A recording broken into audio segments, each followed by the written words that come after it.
C'est déjà très compliqué au niveau de nos conditions de travail, on nous en demande toujours plus avec moins de moyens. Donc on se donne beaucoup, c'est un métier quand même qui, comme d'autres métiers, hein, mais qui sont très durs. Et partir plus tard à la retraite, c'est pas comme ça qu'on doit voir les choses. C'est un cri de colère contre une réforme qu'on trouve profondément injuste.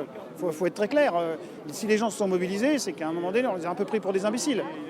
En leur faisant croire que tout le monde allait être gagnant, ou en tout cas une majorité de gagnants, quand vous faites vos comptes, ça ne résiste pas à l'épreuve des faits. Donc, je veux dire, les gens ne sont pas stupides, on leur a expliqué les choses. Alors, d'un côté, il y a la version du gouvernement, puis de l'autre côté, nous, ce qu'on leur a expliqué. Et ils ont choisi. Regardez autour de vous, hein, c'est très clair, donc le message est passé. Les enseignants sont les grands perdants. Il faut penser qu'un enseignant aujourd'hui va perdre 30 à 40% de sa retraite. Donc quand on s'engage dans la fonction publique, on part sur des petits salaires quand on arrive.